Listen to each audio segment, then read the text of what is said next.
Buckle up your straitjackets, kids, because tonight we are going way back in time. That's right, way back in time. Well, first, just because something I found recently is from way back in time, and I wanted to share it with you because you come up here every week to my attic to talk about masks. So I wanted to lay this on you. You won't believe this. This is not a prop that I made or something. This is authentic. Found it in a box of stuff.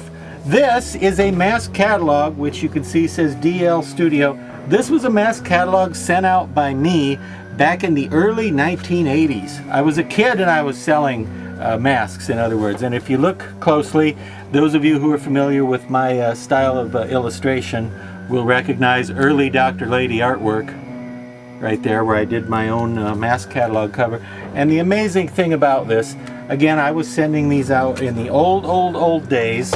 It says right here, please add $2 postage for each mask ordered. You could ship a mask for $2 back in those days, is what we learned from that. And look at all these masks, and I just basically cut out pictures of them from the various respective catalogs and wrote just by hand with a Flair pen, clearly, I just wrote little paragraphs about them. And it's just amazing because all these masks are like $30 and $40, which today would cost you $200 or $300 if you could even find one. Okay, they wouldn't all cost you that much, but it is pretty rare to see this catalog. I don't know if anybody has one. Somebody out there probably does who was saving catalogs in the 80s. But yeah, this me back when I basically lived in my mom's basement, and this is what I was doing. And why was I selling all those masks from all those different companies, you ask? No, you didn't ask, but I'll tell you anyway.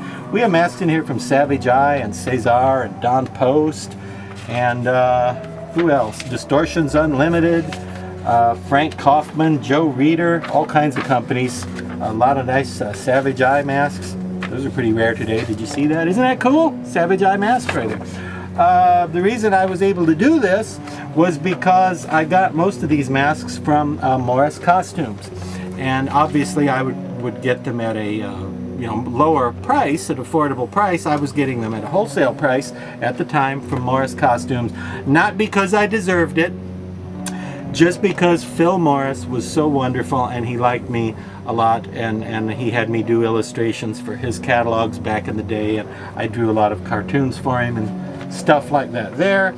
And he gave me a deal. He gave me wholesale terms on the masks that Morris Costumes carried. So most of these came from Morris, except for the ones like Joe Reeder and Frank Kaufman. Those guys, I don't remember why those guys would have given me a discount price, but apparently they did because I was selling their masks here, so evidently I got a good deal. And Hands and Feet, which would be worth a lot of money now. I wish I could, I wish this had magic properties where I could order from myself in 1980 and buy all these masks now, you know what I mean? But check this out, mask fans.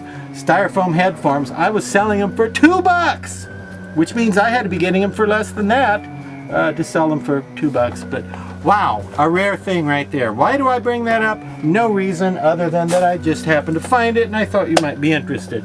What, you weren't? Oh well. It was free, okay? The more interesting part, the real reason for today's segment here in the Mask Fan Attic is to discuss this mask called Frightmare. That's right, Frightmare. And there have been at least 3 masks that I know of called Frightmare. This is this one. Now this particular Frightmare, sculpted by the great, amazingly talented Ray Hikus. And Ray contributed so much to the mask and monster collecting hobby over the years. He was a wonderful, wonderful artist and really one of the nicest guys in the business too. And Ray died in early 2014, and it was a great loss to the mask community. And we miss Ray because he was a good guy and a wonderful artist. This monstrosity here, which I mentioned, is called Frightmare. Yeah, Frightmare. That's right, that's what I'm called. Yeah. Frightmare here was one of his most popular and I think most lasting, iconic Halloween designs. The Frightmare mask came out around 1990, at which time Ray sold them through his own company, American Mask and Novelty. And then after that company folded, after he didn't have that company anymore, he sold a lot of the designs, the masters, the molds to Mask Illusions, which was a company that was soon to be bought up by Ruby's. So then Frightmare became part of the Ruby's Mask Illusions line. And he was around for a long time, close to 25 years, I would say. From around 1990 to sometime in the mid-uh-ohs, he was available. Mid to late uh-ohs. And Frightmare, as you can see, is just a weird thing. What is he? You don't know. And that's why I like him. He's such a good all-purpose monster mask, isn't he? He combines attributes of so many different kinds of characters that are associated with the fun of Halloween. He's green, like an alien or a witch. He's got pointed ears, like a werewolf or a vampire or a witch. He's got big, shiny red and yellow eyes, like a cat or a snake or a demon, perhaps. He's got a skull-style nose, or nasal cavity, rather. He's got a skull nasal cavity, like a zombie or a skull or a corpse. He's got the great big oversized teeth like a werewolf or a vampire. He's just an all-purpose monster. And when you think of all those different attributes, you might think that would sound kind of silly to put those things together, might look dumb.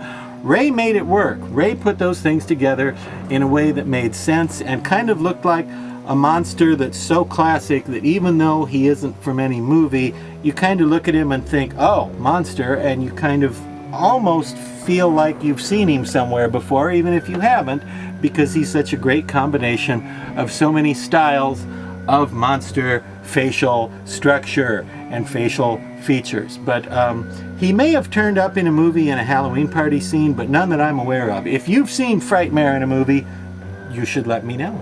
You should, you know, post a reply to this video and say, hey, I saw that mask in blah, blah, blah, whatever film. Meanwhile, in the late 90s, I believe it was, yeah, in the late 90s, for a time there, you could get the same mask in white instead of green. Everything else was the same colors, but the main color instead of green was white. And that version, what was it called? No, not Frightmare. It was just called Ghost. And apparently that one didn't take off too much because it was only around for a few years and didn't have the staying power of the classic green Frightmare by Ray Hikus. Again, a mask that combines a lot of different monstery looks for a monster that's just sort of all-purpose. You don't know what he is. Could be demonic, could be alien, could be in a cemetery, could be any kind of weird monster you want. And I respect that in a monster, don't you? You better, because he's kind of got a temper, you know. But Frightmare, I think a good Halloween character that belongs in everybody's collection, including yours. So look online and see if you can still find one. They sold very, very cheaply. These went for around $30. 35 bucks. Get yourself a Ray Hikus Frightmare, one of the great generic monster designs from the world of masks. And in closing, let me just point out that tonight's episode of The Mask Fanatic was brought to you by Laura Lady Vampire Sunscream, SPF 666. That's right, for the vampire who wants to have fun in the sun and not end up well done like a toasted bun. But not really.